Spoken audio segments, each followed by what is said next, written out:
Emily Gregory went from owning a fitness center for pregnant and postpartum women to defeating a Trump-backed Republican for state representative.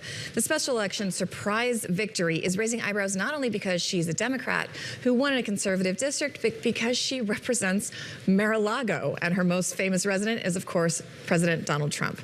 Joining us now is Florida State Representative Emily Gregory. Emily, I understand that you're also a first-time politician. You've not run for anything before.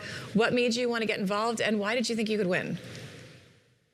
Yes, so this has all been a whirlwind. I filed last summer, just not happy with the representation we were getting out of Tallahassee. I felt that for years they have not been focused on the issues my friends and my neighbors and I are talking about that we need solutions to, and they're focused on distractions. And I thought, hey, if those dummies can figure it out, why not? It's morning TV, but we can allow dummies. Yes, go ahead.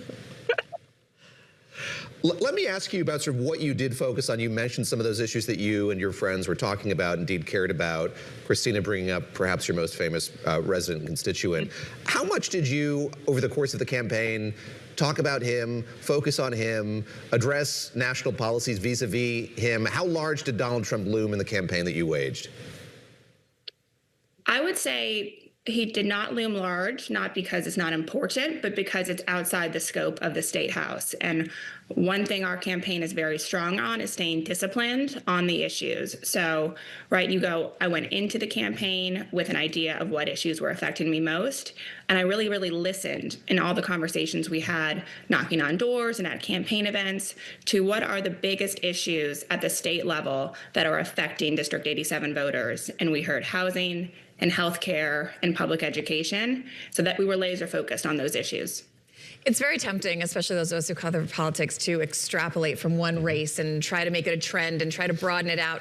But I do wonder, as you look at other Democrats who are struggling to make gains or break through, do you think focusing more on those kitchen table issues and less on the president would be more effective for the party if they're trying to gain more seats, especially in the midterms? I can say it was the successful formula for me, and it just makes sense, right? Things that are abstract and don't impact your day-to-day life are just not going to have as much of an impact on your decision making. And we don't have the final numbers, but it looks like a large number of independents and a really significant number of Republicans also voted for me, as well as, large support across political parties. And I'm very proud of that, because that was my theory of the case going into this, was that most people I talk to, regardless of their political stripe, we're talking about the same things. We were talking about property insurance. We were talking about, the skyrocketing cost of healthcare. We were talking about our public schools being gutted. So those really, it's not a partisan slant. And I don't think railing against something is as successful as, defining what you're for.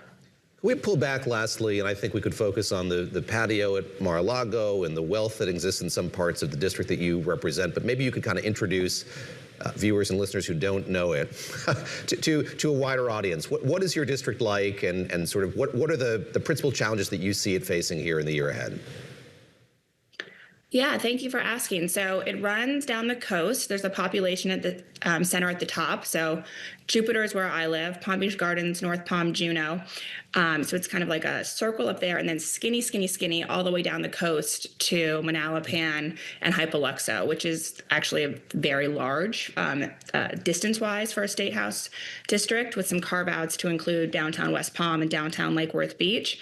So downtown West Palm Beach, big number one concern is this rapid growth, and how you balance that with smart growth. And in Lake Worth, they have some real water quality challenges and infrastructure that really need to be addressed through the legislature. And it would have been really important for them to have a District 87 representative in this legislative session that just wrapped up. So that is the importance of representation, is these local issues that need, you need a representative to go fight for your needs at the local level.